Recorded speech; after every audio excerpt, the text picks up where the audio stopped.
Hey guys, happy December. Today I am here with my first photo for my first story and my December Documented album. And this is a photograph of the advent calendars that we have going on right now that are set up in our kitchen. We have 2 Legos and a Zoom Zoom, and we also sent an advent calendar to our son who is off in the military. So I'm going to include that story even though I don't have a picture of it. So I'm using this first page protector here, and it's going to be a 4x6 on the bottom and 2 3x4s on the top. And I'm not worrying about my title page yet. I'll get into that later on once I figure out like how the feel of this album is going to go, because I've done no prep besides pulling my Christmas stuff together. So let's see what I can do. So the first thing I do is grab 2 different papers. One's going to be from the Tim Holtz Christmas line, and one's going to be from the Simple Stories Very Merry. And I'm just trying to figure out exactly what size I need to cut everything down, and if I'll have room to put a little bit of a border on this photo, because 6x8 pockets are all a little bit different. Now I thought when I had cut down that Tim Holtz paper, that plaid paper, that black and white print was on the back side of it, and I thought it would be the perfect size to fit into the pocket, and it's just ever so slightly smaller. So I'm going to mat that as well, and I'm just thinking about what I want to mat it on. And I'm like, do I want to do it right over top of these little dots? And I decide, no, that's not what I want to do. So what I am going to do is grab a sheet of white cardstock. And just a second here, kind of like wandering around trying to figure out what I want to do. And I grab that cardstock and I cut it down to 3x4. And I just make sure that it's the same size as the 3x4 card.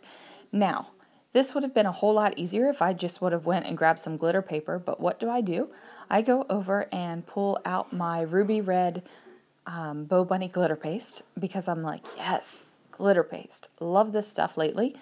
And I open it up, and it's the first time I'm using it.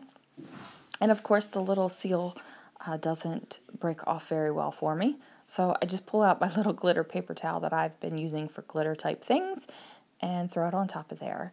And I just give it a little mix up, and then I'm going to edge just the edges of this card. And it does look very maroon when it's wet and while I was doing this, but however, after I put my heat tool on it and dried it a little bit, it did come up to that really bright, cheery red. And like I said, this would have been so much quicker and easier if I just would have gone to the shelf where the glitter paper is and pulled off the red glitter paper, but the glitter paste won out. So I'm going to just slather that around the edges, because really it's just going to be the outside edges peeking out of it. It's not going to be, you know, a whole huge element. It's just a little bit of sparkle. Because I definitely want to bring in sparkle throughout my entire album, so this is a good way to get it started. And I do get glitter all over my fingers, and it lingers for a little bit. So I'm just bringing over my heat tool, and then I don't make you watch all of that. But it is still just a little bit damp, so I set it to the side to work on the other parts of the page.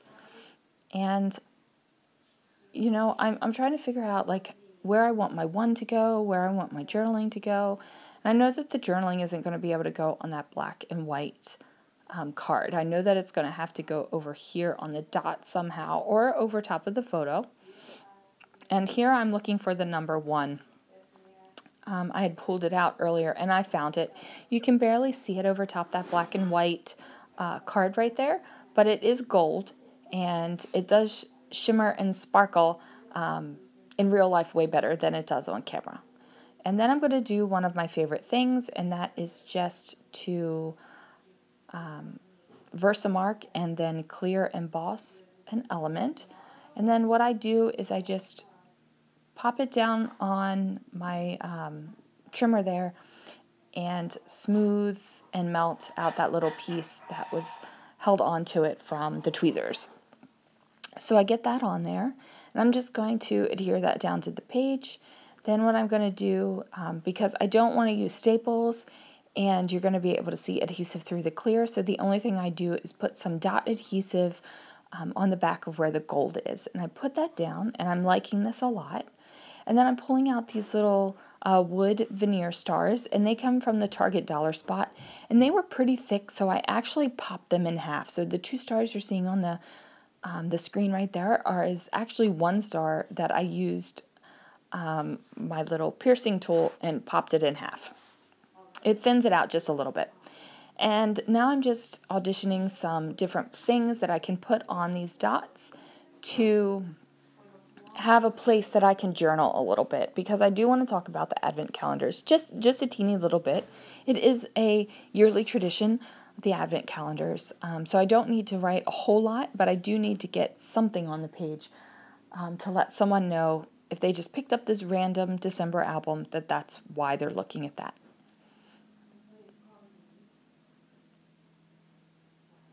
And I really thought I was going to use this chipboard piece from the Chamel Christmas Magic collection from a couple years ago, but I decided that I would use that on a 4x6 card so I didn't have to cut it off, like cut it apart, because I really like it.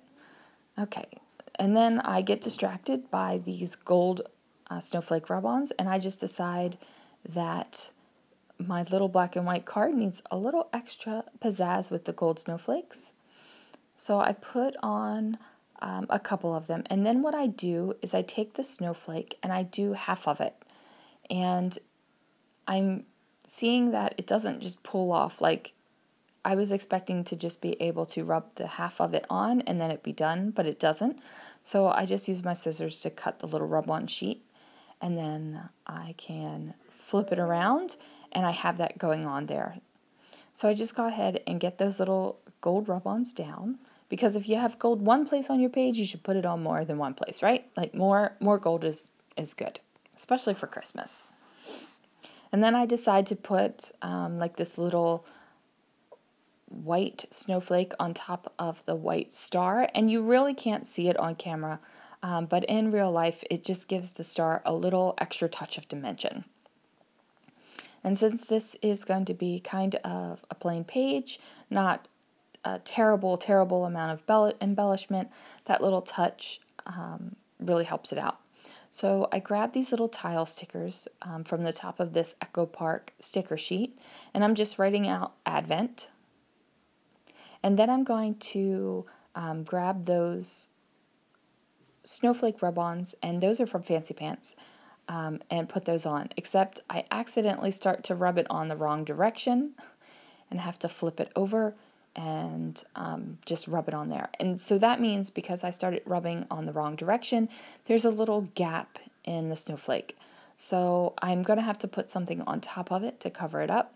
So I grabbed these little sprinkles doodads from Doodlebug Designs, and I just pop that on the page, and it gives it a little bit more sparkle.